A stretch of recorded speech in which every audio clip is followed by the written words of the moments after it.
Fungus as a type of prokaryotic organism जो कि thread like structures का बना होता है। किससे बना होता है? थ्रेड लाइक स्ट्रक्चर का बना होता है ये फंगस। और ये जो थ्रेड लाइक स्ट्रक्चर होते हैं इनको हम लोग बोलते हैं हाइफी।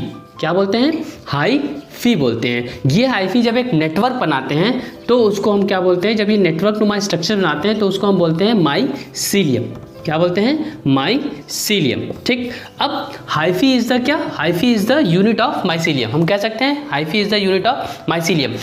अब हम लोग आज क्या पढ़ेंगे? हम लोग पढ़ेंगे मॉडिफिकेशन ऑफ फंगल हाइफी। जैसा कि यहाँ पे लिखा गया है कि एक टर्म दिया गया है प्लेक्टेनकाइमा, तो ये जो फंगस हाइफी में मॉडिफिकेशन होता है इसको हम बोलते हैं प्लेक्टेनिमा। प्लेक्टेनिमा को अगर ईजिली बहुत ही अच्छे से डिस्क्राइब किया जाए तो कह सकते हैं false tissue formed by the aggregation of hyphae. एक टिश्यू बनाता है, फॉल्स टिश्यू बनाता है जो कैसे बनता है? हाइफी के एग्रीगेशन से बनता है, तो उसे बोलते हैं प्लेक्टेनकाइम। ठीक है, अब प्लेक्टेनकाइम तो ये हो गया। अब इसमें सबसे पहला जो मॉडिफिकेशन होता है वो होता है प्रोजेनकाइमा। क्या है? प्रोजेनकाइमा। तो सबसे पहले हम बात करेंगे प्रोजेनकाइमा। प्रोजेनकाइमा क्या होता है? प्रोजेनकाइमा में क्या होता है? जब वो हाइफी जो होते हैं वो लूजली अरेंज्ड हो। कैसे अरेंज हो? लूजली, जस्ट लाइक ऐसे। ये कोई हाइफी है, ये दूसरी हाइफी है, ये तीसरी हाइफी है। ये अपनी आइडेंटिटी को नहीं खो रहे हैं, ये देखिए एक सीध में चलते जा रहे हैं, इनका सब कुछ हमें पता चल रहा है। तो इस टाइप की हाइफी को बोलते हैं प्रोजेनकाइमा। ये एक प्रकार का मॉडिफिकेशन है। दूसरे नंबर पे आते हैं सूडो प्रोजेनकाइमा।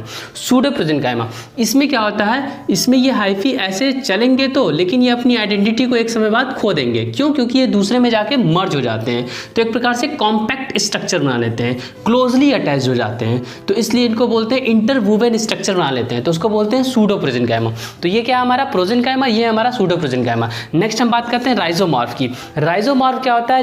जब एक ही हाइफी के ऊपर कई हाइफी आपस में चढ़ते जाए तो इसको एक कॉर्ड लाइक स्ट्रक्चर बन जाता है, उसे कहते हैं राइजोमॉर्फ। क्लियर है फ्रेंड? उसके बाद हम बात करते हैं स्क्लेरोशियम की। स्क्लेरोशियम क्या होता है? स्क्लेरोशियम एक ग्लोब्यूल्स लाइक स्ट्रक्चर होता है। मतलब एक हाइफी जो है ऊपर से ऊपर कई बार कवरिंग होती जाए तो एक डार्क ग्लोब्यूल्स लाइक स्ट्रक्चर बना लेता है, तो उसे कहते हैं स्क्लेरोशियम। एक चीज़ मैं और बताना चाहूँगा, ये राइजोमॉर्फ का जो एक बेस्ट एग्जाम्पल है वो हमारा है एगारिकस। एगारिकस जो कि पूछा जाता है एग्जाम में। Agaricus is the example. Agaricus rhizomorph condition found in which all fungi, तो आप कह सकते हो एगारिकस में पाया जाता है। ठीक, एगारिकस बाइस्पोरस। अब स्क्लेरोशियम की बात हो रही है, तो स्क्लेरोशियम क्या होता है? ग्लोब्यूल्स लाइक स्ट्रक्चर होता है। एक ग्लोब्यूल्स लाइक स्ट्रक्चर होता है। ये globules like structure resting phase में भी रह सकता है। किस फेज में रह सकता है? रेस्टिंग फेज में रह सकता है। अब रेस्टिंग फेज में रहने का इसका क्या फायदा होगा? तो रेस्टिंग फेज में रहने से इससे ये फायदा होगा कि जब कभी फेवरेबल कंडीशन मिलेगी उस फंजाई को, तो ये यहाँ से डिटैच हो जाएगा और डिटैच होके एक नई बॉडी बना सकता है, एक नई फंगल बॉडी बना सकता है। मतलब ये वेजिटेटिव प्रोपेगेशन में भी हेल्प कर रहा है। एक तो ये रेस्टिंग स्टेज में है, दूसरा ये वेजिटेटिव प्रोपेगेशन में भी हेल्प करता है। क्लियर है? यहीं पे मैं एक टर्म और बताना चाहूँगा स्क्लेरोशिया के साथ ही स्ट्रोमेटा।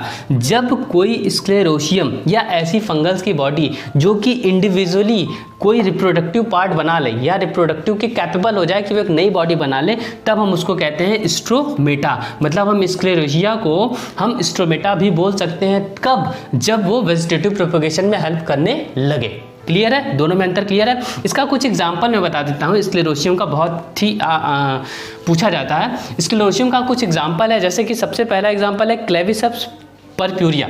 क्या है? Claviceps purpurea. ठीक, ये पूछा जाता है। दूसरा एग्जाम्पल है राइजेक्टोनिया। ये बहुत ही कॉमन फंजाई है, राइजेक्टोनिया सोलेनी। ठीक, इसके बाद हम बात करें तो एक है मैक्रोफोमिना। मैक्रोफोमिना स्पीसीज का है फेस्यूलाई। ठीक, तो मैक्रोफोमिना फेस्यूलाई, राइजेक्टोनिया सोलेनी, क्लेविसेप्स परप्यूरिया, ये तीन बेस्ट एग्जांपल हैं किसके? स्क्लेरोशियम के। नेक्स्ट आते हैं एप्रिसोरियम और आस्टोरिया। इन दोनों को मैं साथ में बताता हूँ। एक मान लीजिए कोई टिश्यू है। कौन सी टिश्यू है? प्लांट की कोई टिश्यू है। मैं यहाँ पे टिश्यू बना देता हूँ। एक प्लांट की ये कोई टिश्यू है। ठीक, ये इसका कॉर्टेक्स हुआ, अपर एपिडर्मिस हुआ। ठीक, यहाँ पे कुछ स्ट्रक्चर्स होंगे। ठीक, क्लियर है? अब यहाँ पे कोई फंजाई आया, उसका माइसीलिया आया, यहाँ पे प्लांट की होस्ट पे बैठ गया। अब जब बैठ के यहाँ पे एक डार्क स्ट्रक्चर बना दे और इस डार्क स्ट्रक्चर में कैपेसिटी हो कि वो प्लांट्स की सेल वॉल को पेनिट्रेट कर दे। वो क्या कर रहा है? पेनिट्रेट कर दे। जब प्लांट्स की सेल वॉल को वो क्या कर दे? पेनिट्रेट कर दे, तो पेनिट्रेट जैसे ही करता है तब ये स्ट्रक्चर को हम कहते हैं एप्रिसोरियम भी कह सकते हैं और हास्टोरिया भी कह सकते हैं। अब एप्रिसोरियम कब कहेंगे, हास्टोरिया कब कहेंगे? एप्रिसोरियम तब कहेंगे जब केवल ये अटैचमेंट के लिए हो। किसके लिए?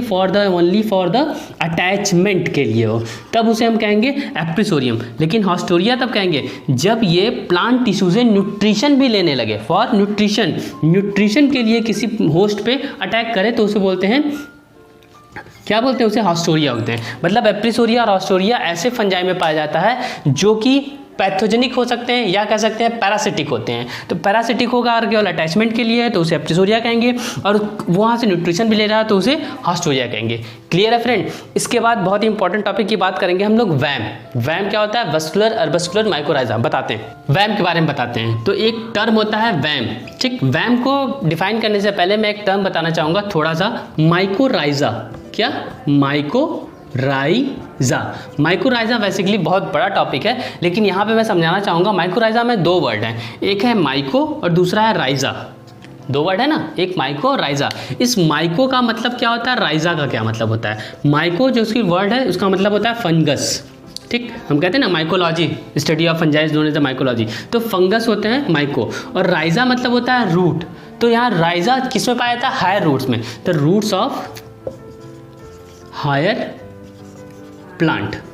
तो अगर आपसे कोई पूछे व्हाट इज द माइकोराइजा, तो mycorrhiza is the association, fungal और रूट ऑफ हायर प्लांट का एक एसोसिएशन है। ये हमेशा माइकोराइजा एक प्रकार का फंजाई है जो कि कहाँ पाया जाता है? केवल और केवल हायर प्लांट्स की रूट में पाया जाता है, ठीक। उनके साथ हमेशा अटैच होता है। किस लिए अटैच होता है? फॉर न्यूट्रिशन के लिए, फॉर सपोर्ट के लिए, एक दूसरे की मदद के लिए वाटर। तो ये माइकोराइजा है। अब ये माइकोराइजा भी दो टाइप के होते हैं, एक होता है एक्टोमाइकोराइजा और एक होता है एंडोमाइकोराइजा। तो पहले लिखता हूँ एक्टोमाइकोराइजा और सेकंड वन इज द एंडोमाइकोराइजा, ठीक। एंडोमाइकोराइजा। अब एक्टोमाइकोराइजा एंडोमाइकोराइजा में होता क्या है? मान लीजिए ये कोई प्लांट टिश्यू है, suppose that this is one is the any type of plant tissue. अब इस प्लांट टिश्यू में अगर यहाँ पे कोई फंजाई आ रहा है, उसका माइसीलिया आया और पहुँचते ही उसके चारों तरफ ये ऐसा ग्लोब्यूल्स लाइक स्ट्रक्चर बना दे, ठीक। लेकिन वो कहाँ है? प्लांट के बाहर है। ग्लोब्यूल्स लाइक स्ट्रक्चर बना दे और यहाँ से अपना न्यूट्रिएंट लेता रहा है। तो इस तरह के स्ट्रक्चर को हम बोलते हैं एक्टोमाइकोराइजा। और इसके बेस्ट एग्जाम्पल की बात करें तो इसको बोलते हैं हर्टिक नेट। क्या बोलते हैं? हर्टिक नेट। तो ये भी एक प्रकार का क्या है? ये भी एक प्रकार का हाइफल मॉडिफिकेशन है। क्या? हर्टिक नेट। हर्टिक नाम के एक साइंटिस्ट हैं, उन्होंने डिस्कवरी की थी कि वो हमारे प्लांट्स के बाहर ही रहता है। इनफैक्ट ये सेल के अंदर नहीं घुसता है, ये इंटरसेलुलर स्पेस में रहता है। दैट्स वाई इसको बोलते हैं एक्टोमाइकोराइजा। एंडोमाइकोराइजा की बात कर रहे हैं तो एंडोमाइकोराइजा में अगर कोई प्लांट टिश्यू है, यहाँ पे ये कोई प्लांट टिश्यू है, अब यहाँ पे हमारा कोई फंजाई आ गया, कोई माइसीलिया आ गया। अब माइसीलिया आया और ये अंदर सेल के अंदर घुस गया। सेल के अंदर घुसते ये ग्लोब्यूल्स टाइप का स्ट्रक्चर बना दिया, वेसिकल बना लिया, ठीक। वेसिकल के साथ साथ ये ब्रांच लाइक स्ट्रक्चर भी बना लिया, ठीक। अब यहाँ पे वेसिकल भी बना है और अर्बस्कुलर भी बना है, ठीक। तो यहाँ पे वेसिकल इसको बोल सकते हैं हम लोग और इसको बोल सकते हैं ट्री लाइक स्ट्रक्चर। तो वेसिकल और ट्री लाइक स्ट्रक्चर दोनों बने हैं। तो इस तरह के फंजाई को बोलते हैं वैम। वैम का फुल फॉर्म क्या होता है? वेसिकुलर